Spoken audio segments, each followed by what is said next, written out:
கர்த்தருடைய பரிசுத்த நாமத்திற்கு ஸ்தோத்திரம். இன்னைக்கு நம்ம ஏசாயா 1வது அதிகாரம் 13வது வசனத்தை தியானிக்க இருக்கிறோம். ஏசாயா 1:13. ஜெபத்தோடு இந்த செய்திக்குள்ளே கடந்து செல்லுவோம். சிங்கார மாளிகையில் ஜெயக்கிதங்கள் பாடிடுவாம், சியோன் மணவாளனோடன் ஆனந்த பாடி அன்பரை சேர்ந்து ஆறுதல் அடைந்திடுவாம். அங்கே அலங்கார மகிமையின் கிரீடங்கள் சூடி அன்பரில் மகிழ்ந்திடுவாம். அங்கே அலங்கார மகிமையின் கிரீடங்கள் சூடி அன்பரில் மகிழ்ந்திடுவாம். சிங்கார மாளிகையில் ஜெய கிதங்கள் பாடிடுவாம், சியோன் மணவாளனோடன் துயரப்பட்டவர் துதித்து பாடிடுவார் துதியினுடையுடனே. துயரப்பட்டவர் துதித்து பாடிடுவார் துதியினுடையுடனே. அங்கே உயரமாம் சியோன் உன்னதரோடு கழித்து கவி பாடுவாம். அங்கே உயரமாம் சியோன் உன்னதரோடு கழித்து கவி பாடுவாம். சிங்கார மாளிகையில் ஜெய கிதங்கள் பாடிடுவாம், சியோன் மணவாளனோடன். முள்மூடி நமக்காய் அணிந்த இயேசுவின் திருமோகம் காண்டிடுவாம். முள்மூடி நமக்காய் அணிந்த இயேசுவின் திருமோகம் காண்டிடுவாம். அங்கே முத்தீரை இட்ட சுத்தர்வன் அங்கி தரித்தோராய் துதித்திடுவாம். அங்கே முத்தீரை இட்ட சுத்தர்வன் அங்கி தரித்தோராய் துதித்திடுவாம். சிங்கார மாளிகையில் ஜெய கிதங்கள் பாடிடுவாம், சியோன் மணவாளனோடன். புவியின் அரசை புது பாட்டால் பாடி பொன்னகை போத்திடுவாம். புவியின் அரசை புது பாட்டால் பாடி பொன்னகை போத்திடுவாம். புது எண்ணெயால் அபிஷேகம் பண்ணினோராய் மன்னரை வாழ்த்திடுவாம். புது எண்ணெயால் அபிஷேகம் பண்ணினோராய் மன்னரை வாழ்த்திடுவாம்.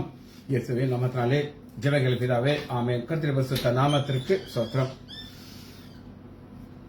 லீலா praise Lord, Mariyal sister praise Lord, சம்மந்தி அக்கா, ஜெயந்தி அக்கா praise Lord, Daniel Rajesh praise Lord, Selvi teacher praise lot.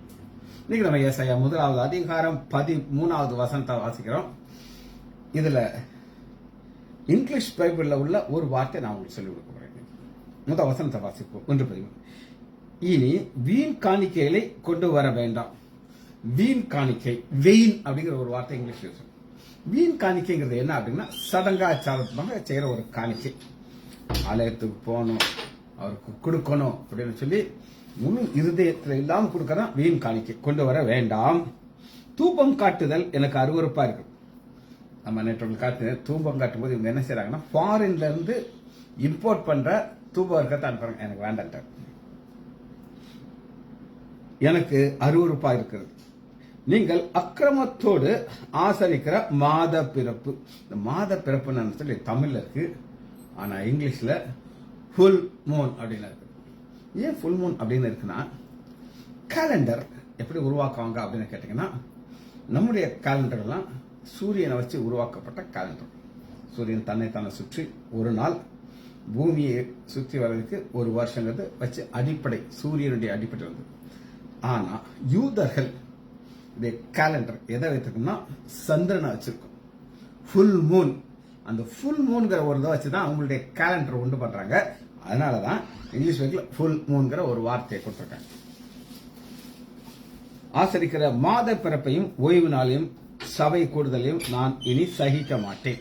சரி, நான் உங்களுக்கு சொன்ன இன்னைக்கு நம்ம பார்க்கிற இப்ரேய வார்த்தை நியூ மூன், ஸ்ரீ நீ ஸ்லீனி சொல்லுங்க. ஸ்லீனிங்கிற ஒரு வார்த்தை தான் இருக்கு. அதுக்கு ஸ்பெல்லிங் சொல்றேன். SELENE. அந்த இ மேல ஒரு கோடு போட்டிருக்காங்க. அது மேல கோடு இருந்தா அதை நீட்டி வாசிக்கணும். நெடில் நீட்டி வாசிக்கணும். SESCLE ஸ்லீனி. ஸ்லீனினா மூன். சரி, இதனுடைய அர்த்தம் என்ன? பிரைட்னஸ். ஃபுல் மூன்ங்கிற ஒரு வார்த்தைக்கு அதனுடைய அர்த்தம் பிரைட்னஸ். அந்த பிரைட்னஸ் எப்ப இருக்கும் அப்படின்னு கேட்டீங்கன்னா, ஆண்டவரை ஆராதிக்கும் போது அந்த பிரைட்னஸ் இருக்கும். அந்த ஆராதனை எப்படி இருக்கணும் அப்படின்னு கேட்டீங்கன்னா, இதை கொஞ்சம் நான் மாற்றி உங்களுக்கு வாசிக்க போயிடும். உங்களுடைய இருதயத்தின் ஆழத்திலிருந்து ஒரு காணிக்கை இடத்துல கொண்டு வாருங்கள். 13 வாசம் தான் கொஞ்சம் மாற்றி வாசிக்கிறோம். அந்த பிரைட்னஸ் உங்க வாழ்க்கையும் பிரைட்னஸா இருக்கும். ஆண்டவர் உங்களை பார்க்கும்போது சந்தோஷமா இருக்கும். ஃபர்ஸ்ட் இப்படி நான் வாசிக்கிறேன். ரெண்டாவது அது எப்படி இருக்கும்? தூபம் காட்டுதல் எனக்கு பிரியம். ஒரு தூபத்தை நான் அப்படி முகர்ந்து பார்த்தேன். அப்படி முகர்ந்து பார்த்தேன். அது எனக்கு பிரியமா இருக்கு. நான் சந்தோஷப்படுறேன், நீங்களும் சந்தோஷப்படுறேன். மூன்றாவது, எனக்கு சந்தோஷமா இருக்கிறது. நீங்கள் உங்கள் அக்கிரமத்தை நான் மன்னித்தேன்.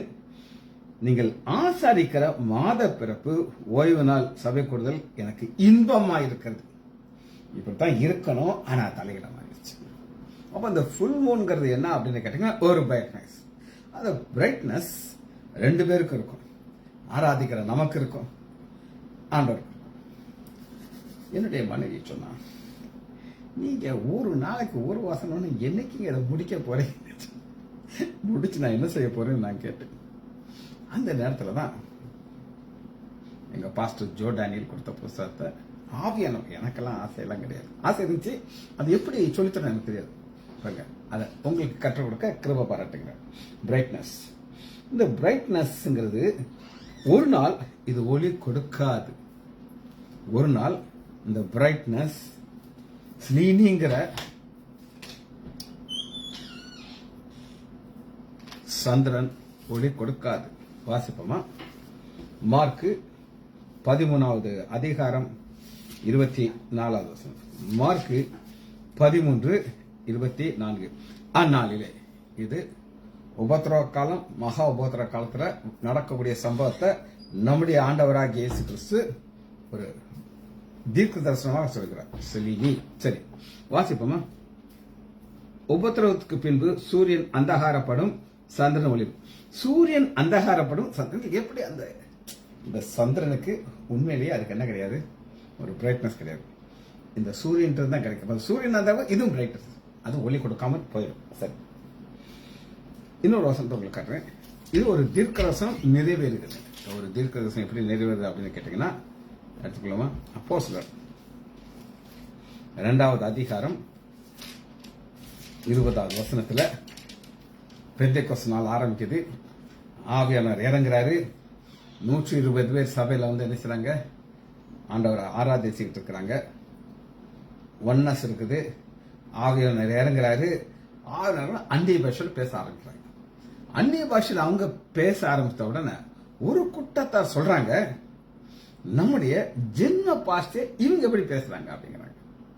இது எப்படி நீங்க புரிந்துக்கலாம் அப்படின்னு கேட்டீங்கன்னா, என்னுடைய தம்பி இப்ப அமெரிக்காவில் இருக்கார். சரிங்க, நேற்று கூட என்ற ஒரு ஸ்விம்மிங் பூலுக்கு போய் எனக்கு அந்த இதில் காட்டுறாரு, வீடியோ காலில். அவங்க மனைவியும் போயிருக்காங்க. அப்படி சந்தோஷமா ஒரு பெரிய எல்லாம் இன்டோர், நம்மெல்லாம் கற்பனையில் கூட யோசிச்சு பார்க்க முடியாது.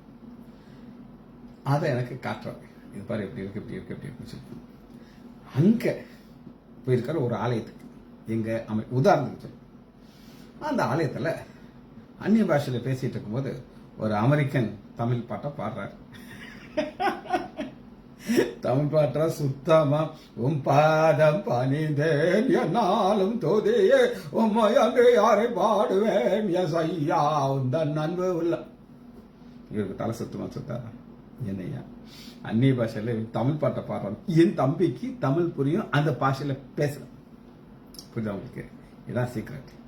இப்போ நமக்கு இங்கிலீஷ் தெரியும், நம்ம ஒரு இங்கிலீஷ் பார்த்தோம்னா அவன் ப்ராக்டிஸ் பண்ணிட்டு பாடியிருக்கான்னு சொன்னேன். ஆனால் ஒரு அமெரிக்கன் அதனால் பாடவே முடியாது, சுட்டாலும் பாட முடியாது. ஆனால் அது ஆவியில் நிறையும் போது அப்படி ஒரு துதி பாடலாம் அவர் பாடுறாரு. இதுதான் நடக்குது. அந்த நேரத்தில் என்ன நடக்குது அப்படின்னு கேட்டீங்கன்னா 2:20 ஒரு தீர்க்கதரிசனமாக பேதுரு சொல்லுகிறார், கர்த்தருடைய பெரிதும் பிரகாசமான நாள் வரும் முன்னே சூரியன் இருளாகவும் சந்திரன் ரத்தமாக மாறும். பிரைட்னஸ் சிலினி போயிடும். சரி, இப்ப மூணுக்கு நான் சொல்லிட்டேன். இது வெளிப்படுத்துறதுல நம்ம ஒரு வசனத்தை வாசிக்க, சூரியனை அணிந்த ஸ்திரீ. நான் ரட்சிக்கப்பட்ட புதுசுல எனக்கெல்லாம் பயங்கர ஆசை, இது யார் சூரியனை அணிந்த ஸ்திரீன்னு வச்சு எந்த ஒரு கமெண்ட்ரி கிடைச்சாலும் முதல் எதிர்த்து வாசிச்சேன். இவங்களுடைய விளக்கம் இப்படியா ரைட்டு அப்படின்னு சொல்லி எங்கேயாவது இந்த சூரியனை அணிந்த அதோட தான் வாங்கிடுவேன் நான்.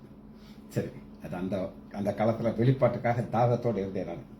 அன்றையும் ஒரு பெரிய அடையாளத்தை வானில் காணப்பட்டது. ஒரு ஸ்திரீ சூரியனை அணிந்திருந்தால் அவள் பாதங்கள் கீழ் சந்திரனும். அந்த சந்திரன் பாதத்திற்கு கீழ் இருக்கு. ஏன் பாதத்துக்கு கீழ் இருக்குன்னா, இந்த சூரியன் நீதியின் சூரியனாகிய நம்முடைய ஆண்டவராகிய இயேசு கிறிஸ்து பாதத்துக்கு இருக்க சந்திரன். சரி, இப்ப நான் உங்களுக்கு நியூ மூன்ங்கிறது என்னன்னு காட்டுறேன். Moon constants linear. இது என்ன அப்படின்னா நியோ, NEO, நியோ. நியோங்கிறது neo menia, neomenia, NEO neo, MENIA. மேல ஒரு கோடு போட்டிருக்கேன். மீனியா, மினியால மீனியா வித்தியாசம் இருக்காங்க. மீனியா வேற, மீனியா இழுக்க பார்ப்போம். சொல்லுங்க, நீங்க சொல்றது எனக்கு கேட்காது, சொல்லுங்க. நியோமீனியா, சரி, menia, right. Neo, NEOS, neos. Neo, நியோஸ்னா நியூ. இத கொலைசியர்ல யூதர்களுடைய பண்டிகையில கொலைசியர் 2வது அதிகாரம் 16வது வசனத்துல நாம பார்க்கலாம். கொலைசியர் 2:16.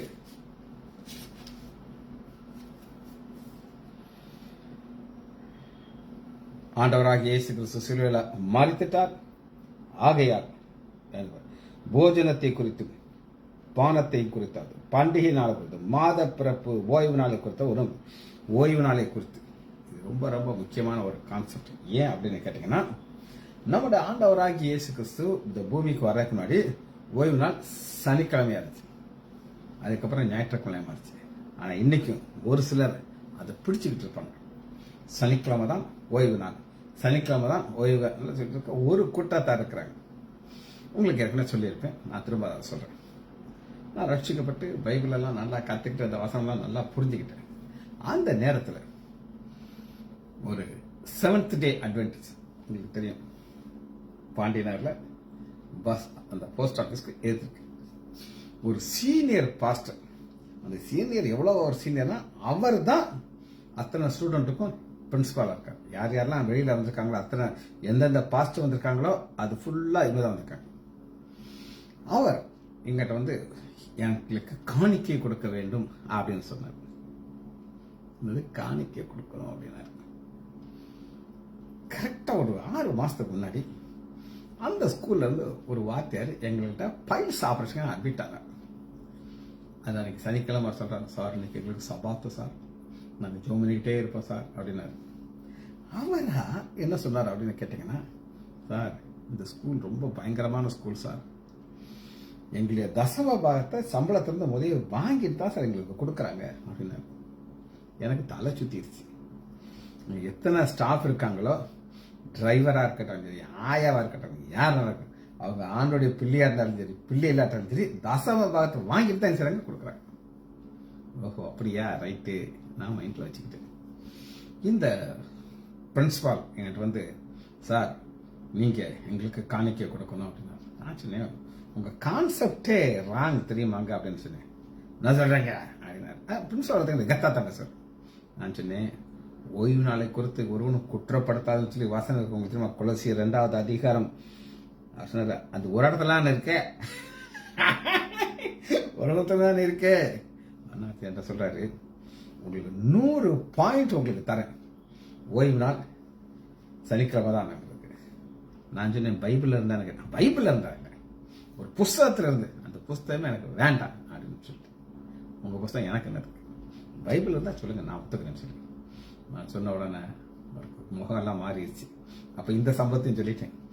இல்ல நீங்க ரொம்ப விவரமா சம்பளம் போடும் போதே தசமத்தை வாங்கிட்டு தான் கொடுப்பீங்க நான் கேள்விப்பட்டேன், 5 ரூபாய் எங்க போகுதுன்னு கேட்டேன். கோவத்துல இருந்துச்சிட்டாரு. உங்களுக்கு பைபிள் தெரியுங்கிற திமிரு உங்களுக்கு அப்படின்னு சொல்லிட்டு போயிட்டாரு. எதுக்கு சொல்றேன்னா, நீங்க மாட்டிக்கிட்டீங்கன்னா உங்களுக்கு வசனத்தை காட்ட சொல்லிட்டேன். சரி, இப்ப நியூமேனியாங்கிறத நாக்கு பார்க்க போறோம்.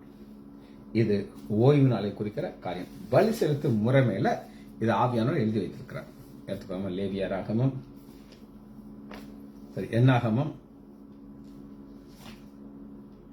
29வது அதிகாரம்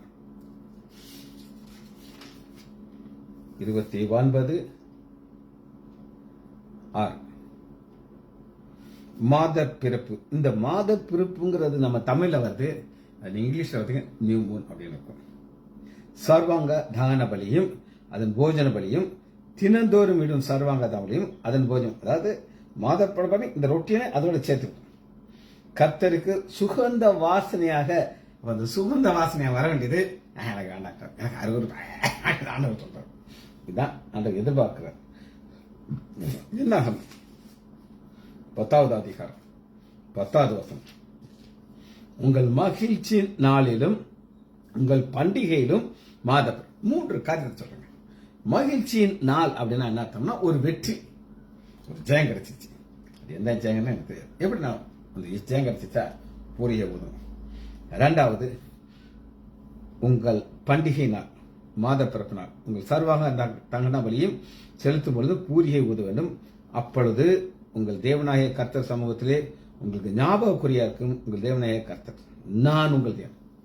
அப்ப ஃபுல் மூன் அன்னைக்கு அவங்க அதை ஊதணும். சரி, இப்போ உங்களுக்கு நான் எபிரேய விளக்கத்தை நான் உங்களுக்கு காமிச்சிட்டேன். இப்போ நம்ம செய்திக்குள்ளே கடந்து வருகிறோம். ஏசாயா 1வது அதிகாரம் 13வது வசனம் தியானித்துக்கிட்டு இருக்கோம். ஃபர்ஸ்ட் இதுல என்ன பார்க்கிறோம் அப்படின்னு கேட்டீங்கன்னா, உங்கள் காணிக்கை. அந்த உங்கள் காணிக்கைய ஆண்டவர் என்ன சொல்கிறான்னா, நீ வெறும் கையா வரக்கூடாது. வெறும் கை, நீ வரும்போது காணிக்கையோட தான் வரணும் அப்படின்னு தெளிவா ஆண்டவர் சொல்லிட்டார். அந்த காணிக்கைய எப்படி கொண்டு வரணும் அப்படின்னு கேட்டீங்கன்னா, வீண் காணிக்கைங்கிறது என்னன்றதை உங்களுக்கு நான் காட்டுறேன். வீண் காணிக்கை என்னன்றதை உங்களுக்கு காட்டுறேன். வாசிப்போமா? எசேக்கியேல் 20வது அதிகாரம், எசேக்கியேல் 20வது அதிகாரம் 39வது வசனம். இப்பொழுதும் இஸ்ரவேல் வம்சத்தாரே, நீங்கள் என் சொல்லை கேட்க மனதில்லாதிருந்தால் நீங்கள் போய் அவனவன் தன் தன் நகரான விக்கிரகத்திற்கு அவனவன் தன் தன் விக்கிரகத்திற்கு சேவிங்கள். ஆனாலும் இன்னும் சேவிங்கள். ஆனாலும் என் பரிசுத்த நாமத்திற்கு உங்கள் காணிக்கையினாலும் ஒரு காணிக்கை சரி. நீ அங்க போய் சாமியை விட்டுட்டு இங்க வந்து எனக்கு காணிக்கை செலுத்தாதுன்னு தெரியும் ஆண்டவர் சொல்லிட்டார். இந்த காணிக்கைங்கிறது எனக்கு ஒரு கதையை நான் சொல்லியிருக்கேன், திரும்ப நான் சொல்றேன். ஒரு பாஸ்டர் இதை எங்களுக்கு சொன்னார். அவர் இப்ப மரித்த பரலோகத்தில் இருக்கிறார். ஒரு சந்தைக்கு போறார். ஒரு பையன் இருக்கு, சின்ன பையன், அவனையும் கூட்டிட்டு சந்தைக்கு போயிருக்காரு. சந்தையில ஜாமெல்லாம் வாங்கிட்டு திரும்ப வரும்போது ஒரு ரிவர், நதி இருக்கு. அந்த ஆறை கடக்கிறதுக்கு அவர் பையனை தோல்ல தூக்கி வச்சுட்டு கொஞ்சம் தூரம் அந்த கணுக்காலுக்கு மேல தண்ணி வர ஆரம்பிச்சிச்சு, காற்று வெள்ளம். இங்கிட்ட போக முடியாது. சரி, வேமா கடந்து ரோட்டு இன்னும் கொஞ்சம் நடுவில் வர்றாரு. வரும்போது இந்த இடுப்பு அளவுக்கு தண்ணி வந்துருச்சு.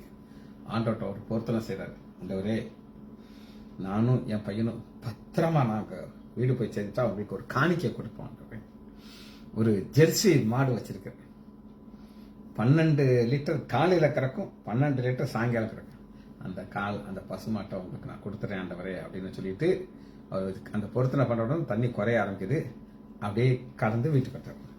மனைவிட்ட சொல்றாரு, அம்மா திரும்ப உனக்கு பையனை தோல்ல வச்சுக்கிட்டேன், அந்த ஆளை நாங்கள் ஆத்தோலத்தில் போக வேண்டியது. ஆண்டோட்ட ஜோம் பண்ணினேன், ஒரு பொருத்தனை பண்ணினேன், ஜெர்சி மாட்டை தரேன்ட்டு. ஜெர்சி மாட்டை தரேனே சொன்ன நீயே சொன்னேன். கொஞ்சம் தண்ணி வத்தின உடனே ஆண்டவர்கிட்ட சொன்னேன், ஆண்டவரே அது ரொம்ப கஷ்டம், உங்களால் அந்த மெயின்டைன் பண்ண முடியாது.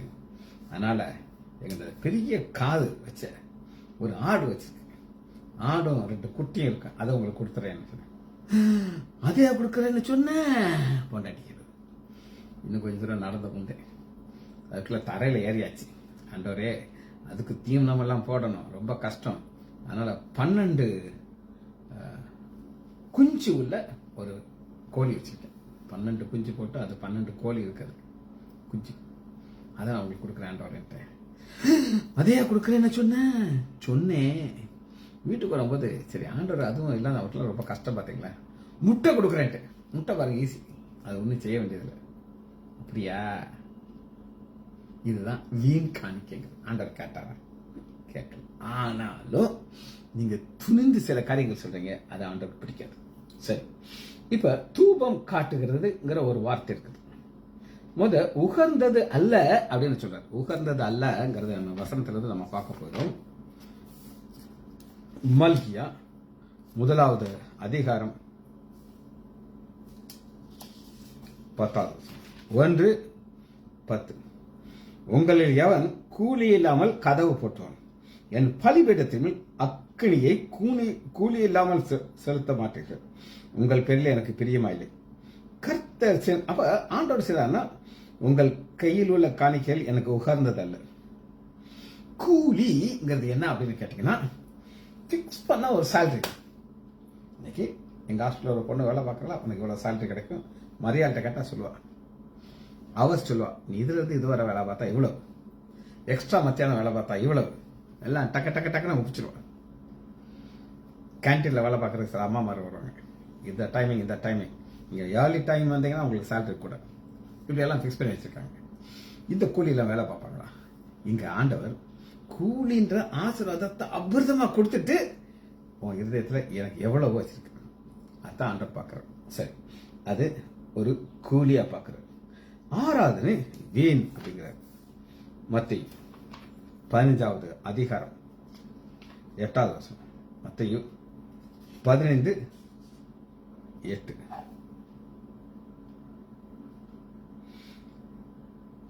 இந்த ஜனங்கள் தங்கள் வாயினாலே என்னிடத்தில் சேர்ந்து தங்கள் உதடுகளினாலே என்னை கனம் பண்ணுகிறார்கள், அவர்கள் இருதயமோ எனக்கு தூரமாக இருக்குது. இருதயம் தூரமா இருக்குன்னா என்ன அர்த்தம்னா, அந்த இருதயத்திற்குள்ள யார் இருப்பாங்க அப்படின்னு கேட்டீங்கன்னா, அவங்களுடைய சுயநலம் உட்கார்ந்துட்டு எனக்கு இது வேணும், எனக்கு இது வேணும், அந்த தூரமா இருக்கின்ற. சரி, இது தூபம் காட்டுகிறதுனா என்னதுன்னா, இன்சென்ஸ், INCENESE, இன்சென்ஸ். இந்த இன்சென்ஸ்ங்கிற வார்த்தை எங்க அருமையாக இருக்குது அப்படின்னு கேட்டீங்கன்னா, ஏசாயா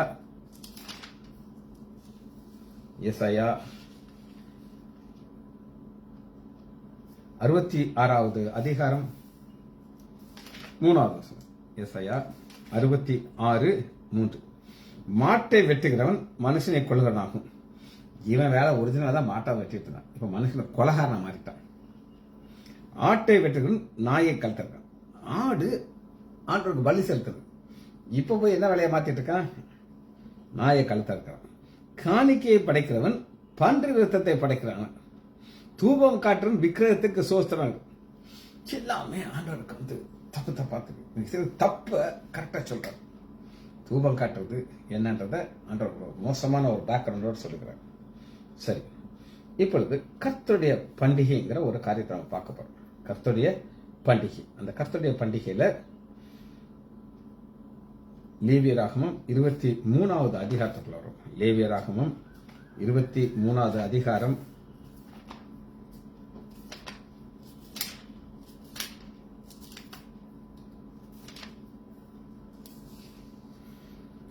2வது வசனம். சபை கூடி வந்து பரிசுத்தராக கர்த்தருடைய பண்டிகை. அப்ப இந்த பண்டிகையில ஃபர்ஸ்ட் பண்டிகை வாரத்துக்கு ஒருக்கா வந்துருங்க. அது சனிக்கிழமை பழைய ஏற்பாட்டு காலத்துல. அன்னைக்கு அவங்க வந்து அந்த ஒரு வாரம் முழுவதும் வேலை பார்த்திருக்காங்க. சனிக்கிழமை ஓய்ந்து இருக்கும். எல்லா வேலையும் விட்டுட்டு ஆண்டுடைய சமூகத்தில் இருக்கும். என்னுடைய மனைவி சொல்லுவாங்க, அவங்க வீட்டு பக்கத்தில் ஒரு போலீஸ் இன்ஸ்பெக்டர் போகிறான், பயங்கரமாக விசுவாசி, ஜெபம் பண்ணுவாராம்.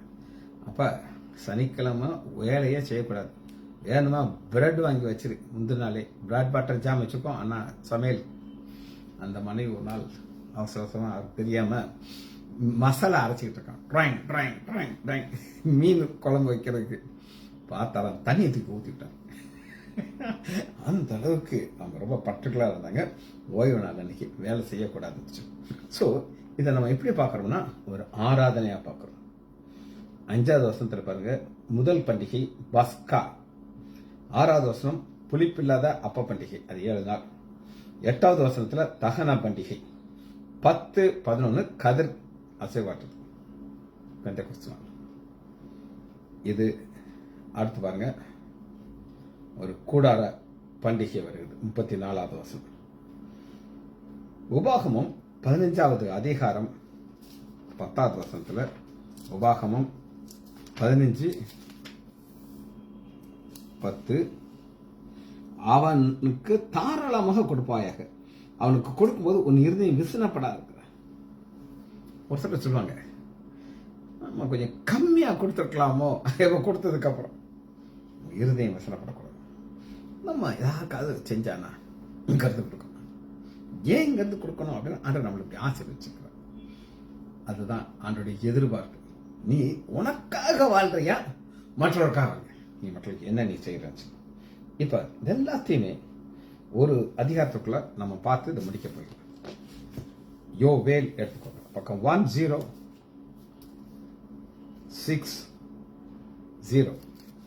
1060. யோவேல் 1வது அதிகாரம் 14வது வசனம். பரிசுத்த உபவாச நாளை நியமியுங்கள், விசேஷித்த ஆசரிப்பை கூறுங்கள், மூப்பரையும் தேசத்தின் எல்லா குடிகளும் உங்கள் தேவனாய கர்த்தருடைய ஆலயத்திலே கூட சேர்த்து கர்த்தரை நோக்கி கூப்பிடுங்கள். எதற்காக கூப்பிடணும் அப்படின்னு நீங்க கேட்டீங்கன்னா, அந்த நாளின் நிமித்தம் ஐயோ, கர்த்தருடைய நாள் சமீபமா இருக்கிறது, அது சங்காரம் போல் சர்வவர்கள் வருகிறது. ஒரு நாள் வருதுங்க, அன்னைக்கு ஆண்டோடைய வருகை, ஆண்டோடைய வந்தவர் தான் திரும்ப வருவீங்கிறார். வருவீங்கிறது திரும்ப வருவார். வரும்போது நம்முடைய நிலைமை எப்படி இருக்கும்? நம்முடைய காணிக்கைகள் பரலோகத்தில் போய் சேரும். நீங்க யார் யாருக்கெல்லாம் நற்கிரியை சேர்த்துருக்கீங்களோ அதெல்லாம் பரலோகத்தில் இருக்கும். 16வது வசனம் வாசிக்கிறேன். யோவேல் 1வது அதிகாரம் 16. நம்முடைய கண்களை விட்டு ஆகாரமும் நம்முடைய தேவனின் ஆலயத்தை விட்டு சந்தோஷமும் மகிழ்ச்சியும் நீக்கப்படவில்லையா? போயிருச்சு. ஏன் போயிடுச்சு? இப்ப நம்ம பார்த்த அத்தனையும் அவங்க செஞ்சாங்க. எதை செய்தாங்க மட்டும் வாசிக்கிறேன், அப்புறம் நம்ம செய்தி முடிக்கணும். ஏசாயா 1வது அதிகாரம் 13வது வசனத்துல, இனி வீண் காணிக்கை கொண்டு வர வேண்டாம். என் சந்தோஷம் போயிடுச்சு. தூபம் காட்டுறது எனக்கு அருவருப்பா இருக்குது. நீங்கள் அக்கிரமத்தோடு ஆசரிக்கிற மாத பிறப்பையும் ஓய்வு நாளையும் சபை கூடுதலையும் நான் இனி சகிக்க மாட்டேன். எல்லாம் போயிடுச்சு. இது என்ன அப்படின்னு கேட்டீங்கன்னா, குறிப்பு நம்பர் 1 யோவேல், கர்த்தருடைய சங்காரம் அழிவு கிட்ட வந்துருச்சு. 2வது அதிகாரம் 12வது வசனத்தை வாசிக்கிறேன். யோவேல் 2:12. ஆதலால் நீங்கள் இப்பொழுதே உபவாசத்தோடும் அழுகையோடும் புலம்பலோடும் உங்கள் முழு இருதயத்தோடும் எடுத்து திரும்ப. இது ஆண்டவர் எதிர்பார்க்கிறேன். நீ இதை செஞ்சா அது கிடைச்சது, செய்யலாம், கிடைச்சது. இது ஆண்டோடைய எதிர்பார்ப்பு. You have to do this. மனம் திரும்ப, உனக்கு ஆசீர்வாதம் கிடைக்கும். புலம்பல் எடுத்துக்கோங்க. எரேமியாவுக்கு அடுத்திருக்கு புலம்பல். 2வது அதிகாரம் 6வது வசனம். புலம்பல் 2:6. தோட்டத்தின் வேலியை போல இருந்த தம்முடைய வேலியை பலவந்தமாக பிடுங்கி போட்டார். பாதுகாப்பு போயிடுச்சு. இந்த கொரோனா நேரத்தில் எத்தனை பேர் மறைச்சாங்க நம்மளுக்கு தெரியாது. இப்பயும் பார்த்தீங்கன்னா ஒரு ஏற்கனவே ஒரு 1.5 மாதம் இருக்கும்னு நான் நினைக்கிறேன். 1.5 மாதம் 2 மாதத்துக்குள்ள திடீர்னு ஒரு நாள் எனக்கு ஒரு காய்ச்சல் வந்துச்சு. காய்ச்சல், டயரியா, தலைவலி என்னை அப்படியே ஃபிளாட் ஆக்கிடுச்சு. நான் எந்திரிக்க முடியாது. என் மனைவி என்னை எப்படி தூக்கி உட்கார வைப்பார். மெசேஜ் கொடுக்க முடியாது, பைபிள் வாசிக்க முடியாது, ஜெபிக்க முடியாது, ஒன்றுமே. தூங்கிட்டே இருந்தேன். அன்னைக்கு ஆஸ்திரிக்கு போகிறது. அடுத்த நாளும் ஆஸ்பத்திரிக்கு போக முடியாது. ஏன்னா அதே நிலைமை தான். சேம் ஹெடேக், டைரியா, ஃப்ளாட்டில் படுத்திருந்தேன். நினைச்சேன் இங்கே பரவாயில்ல போயிடலாம் போல தெரியுது, ஏன்னா எல்லா சிம்டம் இருக்குது. ஆனால் ஆண்டுடைய கிருபைனால 3வது நாள் காலையில் எந்திரிச்சேன், பாத்ரூம் போனேன், வந்தேன், ப்ரே பண்ணினேன், ஆசிரியர் கிளம்பிட்டேன். காரணம் என்ன அப்படின்னு நீங்க கேட்டீங்கன்னா இதாங்க, ஒரே ஒரு பாயிண்ட் தான். நான் நிர்மூலமாகாது இருப்பது கர்த்தருடைய கிருபை. புலம்பல் 2வது அதிகாரம் 7வது வசனம் வச்சுக்கிறேன். ஆண்டவர் தமது பலிபீடத்தை ஒழித்து விட்டார், தமது பரிசுத்த ஸ்தலத்தை வெறுத்து விட்டார், அதன் அரண்மனைகள் மதில்கள் சத்துருடைய கையில ஒப்பு கொடுத்தார். பண்டிகை நாளிலே ஆரவாரம் பண்றது போல கர்த்தரின் ஆலயத்திலே ஆரவாரம் பண்ணினாரு. கர்த்தருடைய ஆலயம்னா அங்க அந்த பாடல்கள்லாம் கிடையாதுங்க, துதியெல்லாம் கிடையாது, சும்மா கீக்கே கத்துறது. இப்ப அதெல்லாம் வந்துருச்சுங்க. எத்தனையோ ஆலயத்துல டான்ஸ் அன்று வெறுக்கிற காரியம். இருதயத்தை தாழ்த்தும். ஜெபிச்சு படிக்குமா? மகா இரக்கமும் கரைபமுள்ள பிதாவே, நம்ம துதிக்கிறோம் ஐயா, சோத்தரிக்கிறோம் அப்பா. ஃபுல் மூன்ங்கிற ஒரு சத்தியத்தை நாங்கள் அறிந்து கொண்டதுக்காக நன்றி. பிள்ளைகள் ஒவ்வொருவரையும் என் ஆண்டவராகிய இயேசு கிறிஸ்துவின் நாமத்தினாலே ஆசீர்வதிக்கிறேன். இயேசுவின் நாமத்தினால் ஜெபங்கள் பிதாவே. ஆமேன், ஆமேன், ஆமேன்.